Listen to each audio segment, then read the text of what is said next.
Be confident. Build your self-confidence. We're always told when we're growing up, confidence is attractive. Confidence helps you get a job that you're applying for. But where does confidence come from? Are we born with it? Absolutely not. We can learn confidence. And Sara Blakely, the founder of Spanx, she absolutely learned how to build her confidence. And it's that self-confidence that helped her build a company without any debt, without any investors, and she became a billionaire. Confidence is a powerful thing. This is a bit of optimism.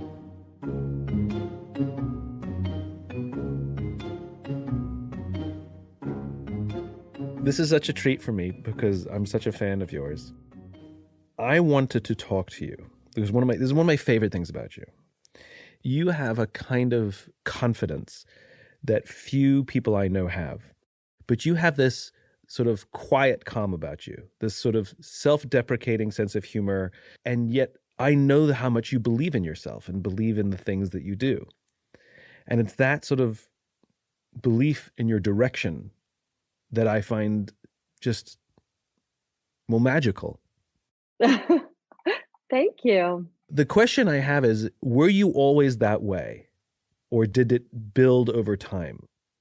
I was born with it to a certain degree, and then there was a lot of work I did throughout my life to cultivate it even more so. Like when I was 16. You see how this is going to go, right? Yes, I've been working on mindset since I was 16. I can really say, honestly, I've been a student of not what to think, but how to think. And I had this revelation at the age of 16. I had two things happen to me at that time in my life. One of my very close friends was run over by a car and killed in front of me.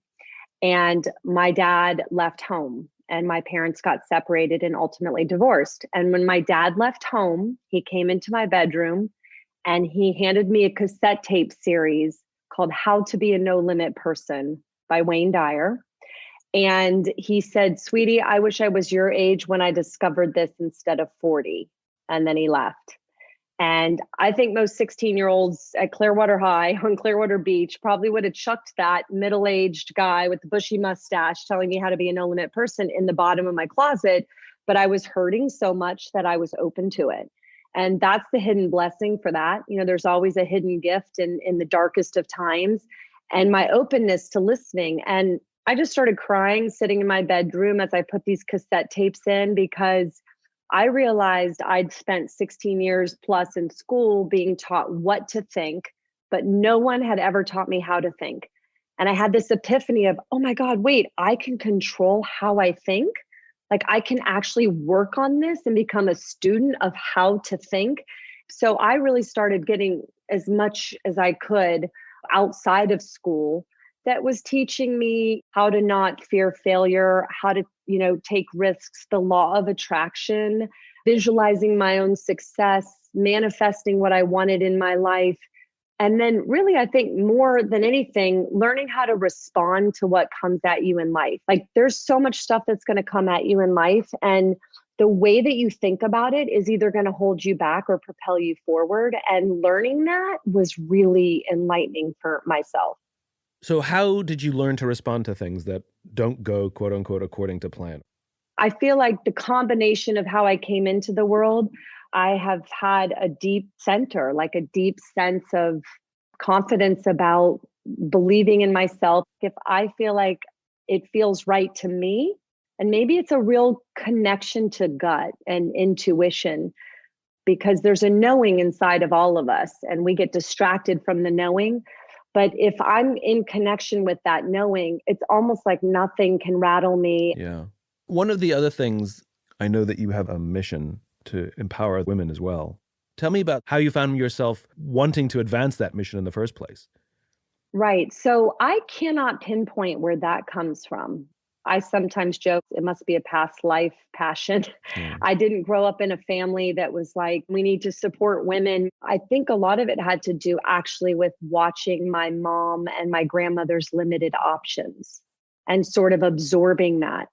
I felt they were being held back, whether they even acknowledged it out loud or said it. It was just this feeling that I had.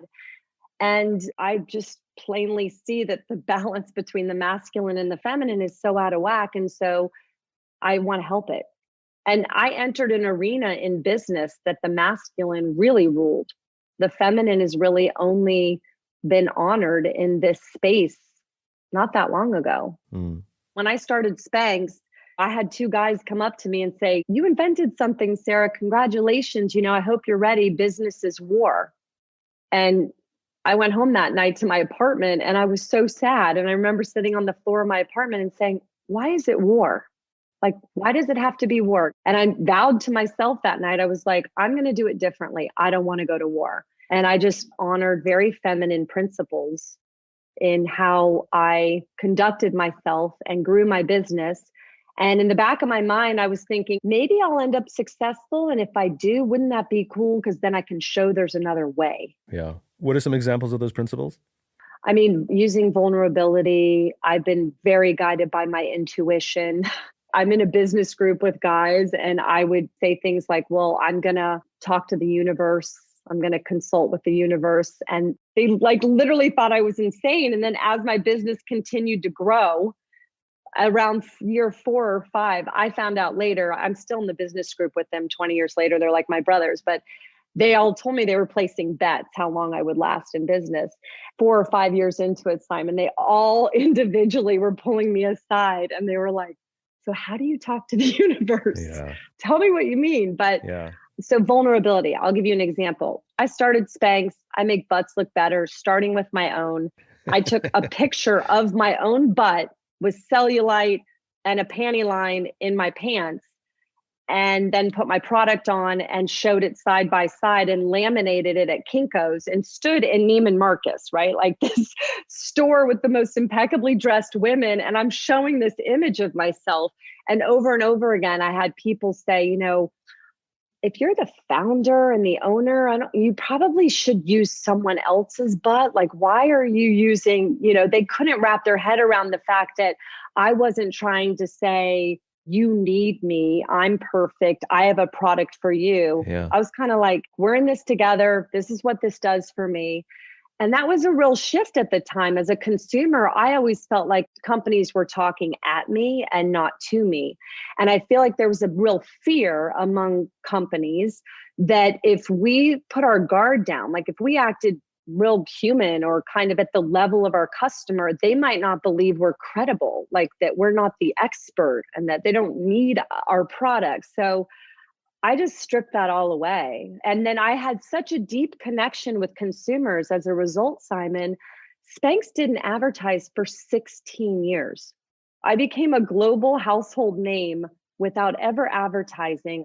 And I truly believe it's because there was this approach to the consumer that the women were feeling something so different and sharing it with all their friends. And that's the ad campaign. But this taps into this confidence that I adore. I think there's an irony here, which is people think confidence is being strong. Well, that's because there was no place in the workplace for vulnerability. Vulnerability was seen as a weakness. To me, vulnerability takes great strength, and it's the deepest way to connect with another human being.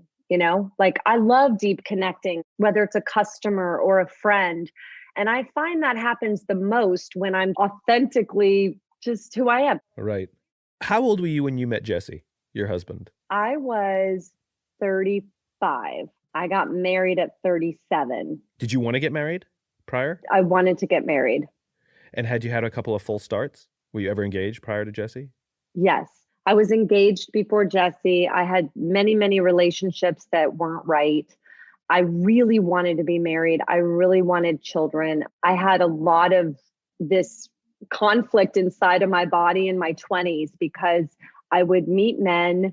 They would be really nice. They would want to get married. And I would feel like if I married them, I might not figure out my full potential.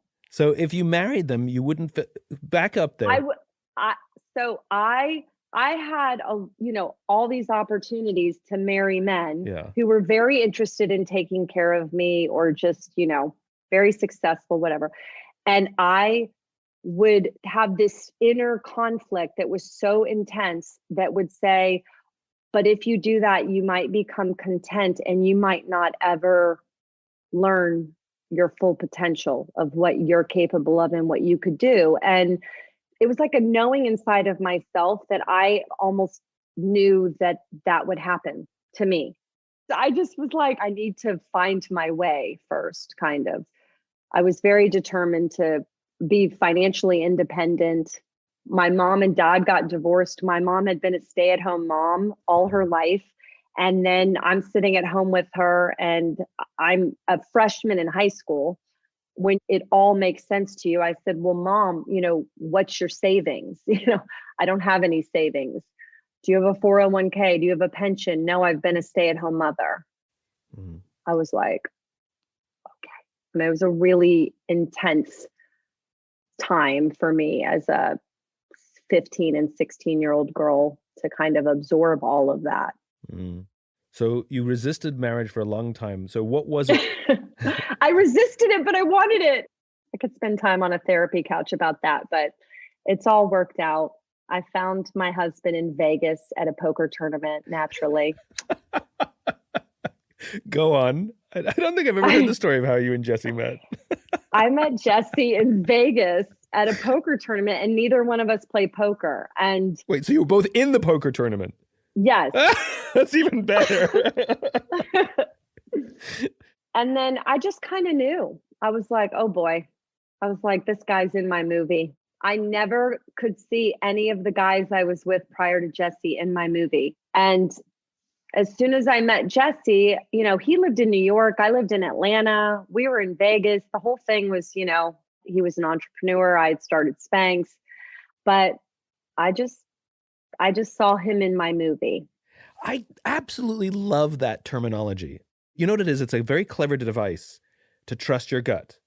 Because I've dated people and I've liked them and I thought, could I end up with this person? Could I end up with her? And I play this game. It's like, well, she has these qualities, but these qualities. But if I simply say, can I see her in my movie? The answer is no. Amazing human being. Right. But not in my movie. Right. And it allows someone to not have to explain why it doesn't feel right, but rather accept that it doesn't feel right. Exactly. It's a clever device. Yeah. You talked earlier about the law of attraction. Mm-hmm. How do you know that it exists? How have you been able to follow the law of attraction and listen to the universe? I have been calling on the universe to help me. It's visualizing. I will see something before it happens, and I will then fill in the blanks. In college, I visualized myself on the Oprah show. I, with 100% certainty, saw myself sitting on stage with Oprah, and we were talking. And I was certain of it. And the next, 10 to 12 years, I called filling in the blanks. I had no idea what I was going to be on Oprah.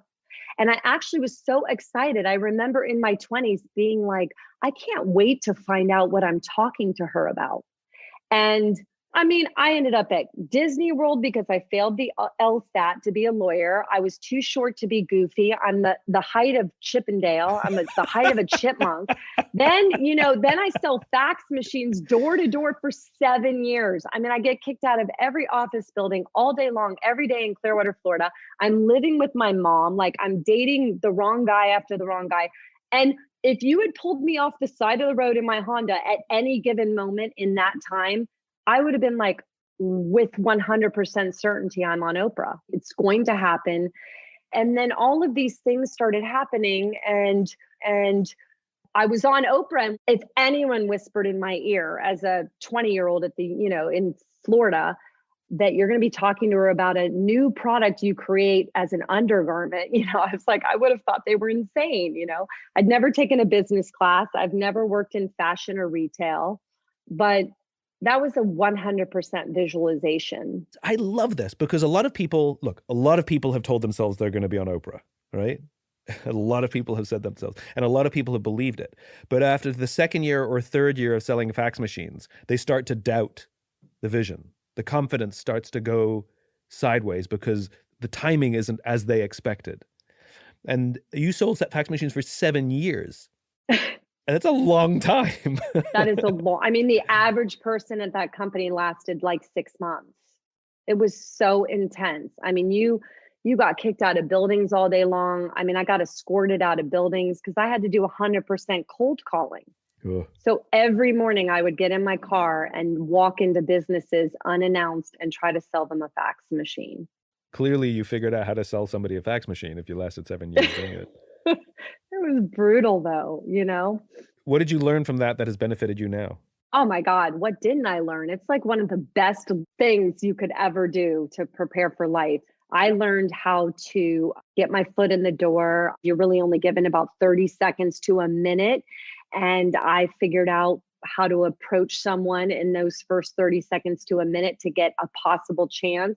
It was true sales. And I think sales is a really important part of life. I think no matter what you do in life, there's sales, right? Yeah. You selling yourself in a job interview, you're selling your kids to eat the broccoli at night, you know? And I got really good at understanding customers and how to communicate and listen to them and deliver. And not taking rejection personally.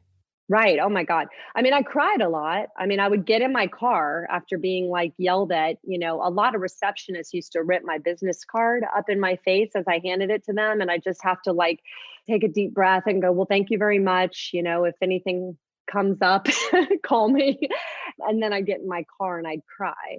But I was listening all the time to Wayne Dyer, Tony Robbins, Zig Ziglar, Brian Tracy. Like you couldn't have been in my car in the 90s without, you know, putting your feet on like 50 different cassette tapes that were people talking about, you know, how to think and goal setting. And I don't know. I just was really drawn to all of that. I actually took it to my principal at Clearwater High and said, can we please teach this? Yeah. I said, this is changing my life. And he kind of laughed at me and was like, no. I said, can we just maybe get rid of home ec, like an elective, you know, like, Right. Do we really need home ec anymore? Could we make it mindset? And could we just play these cassette tapes? Because I couldn't get over what the impact it had on me. And all of my friends, you know, Simon, and I went to Clearwater High. Like I went to a public high school. They were always fighting over who had to be in my car after a party because they're like, she's going to make you listen to that shit. And it was always playing. And then, you know, fast forward like, you know, 10 or 15 years and I'm on the cover of Forbes and I get all these texts from my friends at Clearwater High and all they wrote was, damn, should have listened to that shit. That's so funny. Do you teach all that stuff to the folks who work with you? Yes. Every new hire gets a How to Be a No Limit Person cassette tape series. That's fantastic. And do you still cry? Yeah. I still cry. I still doubt myself. I have days where I'm like, oh my God, I don't know what I'm doing. Yeah. So I have had to push myself really, really hard to do what I've done. I've been terrified. I've been scared. I mean, at every turn I was scared. But I always say, when you make what you're doing about something other than yourself, if your why is bigger than you, and for me, my why is about women and the feminine being raised. And so I found courage I never knew I had. And that propelled me to do things that didn't feel as natural for me, especially as a woman. But literally, it sounds dramatic, but when I was like sitting in my rental car in Dallas and deep breathing to go into the Neiman Marcus headquarters to make my first Spanx call, I just remember I was always like, you're doing this on behalf of women. You're walking through that door for your mom and your grandmothers who didn't have this choice and this opportunity. You're walking through that door for all the women around the world who still don't have this opportunity. So get your ass out of the car and walk through the door. And like shaking in my boots, you know? This is significant because ultimately human beings are animals of service. You know, we're social animals. And to do something in the service of others, we find courage. Where to do it for yourself, it's much more difficult. I like to joke that I'm very happy to let myself down. But I don't like letting other people down. Right. But I also like how you thought about your mother and your grandmother. You know, the Marine Corps talks about this. They talk about those who came before us, that we cannot let the sacrifices of those who came before us go in vain. Completely. Because it's too difficult to talk about the abstract future. Do it for our children. Nobody makes the right decisions for their children. That's interesting. But rather, we're actually much more beholden to the past because the past is tangible. And so you kept invoking your mother and your grandmother. You cannot let their sacrifices and the things they gave up for you go in vain. You had to work harder so that their sacrifice was worth it. Yes. How do we teach girls to have your confidence? I think that for one, the more female examples out there that are really authentically vulnerable and not perfect and living a life that they might aspire to. I want young girls to see themselves in me. Like when I was on the cover of Forbes, they're like, we want you in a suit and we want you with your arms crossed. I'm like, why does ultimate success have to look so serious? Yeah. And so not enjoyable. Like I really like representing. My house is a mess. I'm trying to figure it out. And I put the cookies on the wax paper by accident instead of the parchment paper and like all of this stuff. But then I feel like I have a chance for younger girls to see themselves in me. Yeah.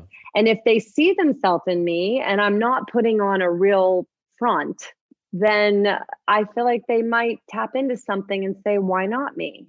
The irony is that we need men to act more like you also. You're empowering women, but I think men have this tremendous pressure to put on the airs, this is war, act tough. And I think one of the things that your example provides is no, just have fun, be yourself, let the guard down, all that artifice, let it go. And by the way, this is beneficial to a human being. I feel it's happening. Yeah. Don't you feel it? Yeah. I feel a shift for sure happening for men. I think.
Men are getting more and more comfortable and there's more permission because men have feminine and masculine energy. I have both in me. I honor both. Yeah. I could not have done Spanx without the masculine energy inside of me. Right. I just didn't want to do it by saying, I will play by these rules and completely annihilate and squash the feminine. Yeah. There are these traditional male characteristics, as you talked about, like aggression, decisiveness, and there's these traditional female characteristics like patience and empathy. And it's not so much that we need more female leaders, it's that we need more leaders to act like females, and women just happen to be better at that. I just think it's about balance. It's balance. It's exactly right. I think our society is over-indexed on masculine energy to our detriment. Rugged individualism and aggression and all this stuff, we just over-index. It's not that it's unnecessary, it's that the balance is too far off. We need to recalibrate our society to find a rebalance of energy. Completely. And everything you embody is not feminine, it's balance. Right. And as a woman entering the workforce, the women that came before me, they had to act like men to have even a remote chance to be accepted.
that arena. Mm. So when you say in the Marines or in the military, you honor the people that come before you, I have so much gratitude for those women because those women played in the arena. They all had to look and dress and act like men, you know? Cut their hair short and wear a pantsuit. Right. But they paved the way for me to be where I am. And I was determined to wear a dress when I wanted to and to paint my nails. I've done my journey very feminine and honoring that. I know it's because people paid their dues before me. And when I think about timing, Simon, I mean, my mother is 22 years older than me. So you think about timing, human beings have been on the planet, you know, depending on who you ask and what you believe, thousands of years or millions of years. Either way, it's been a while.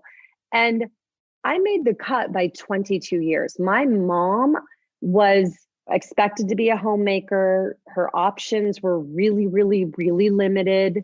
I mean, the fact that 22 years later, I could start my own business and have this opportunity. You know, I have a board game hanging at Spanx that says the exciting game of career women. And it was Mattel, I think, that came out with the board game in the mid to late 60s, right when my mom was getting married and everything. And there were 5 options. It was teacher, nurse, ballerina, socialite, and flight attendant.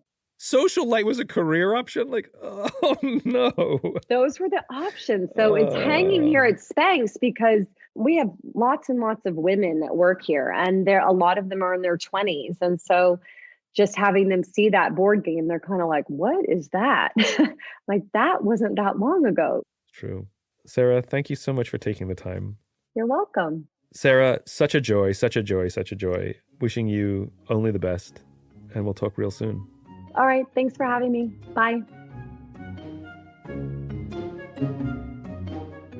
If you enjoyed this podcast and you'd like to hear more, please subscribe wherever you like to listen to podcasts. Until then, take care of yourself, take care of each other.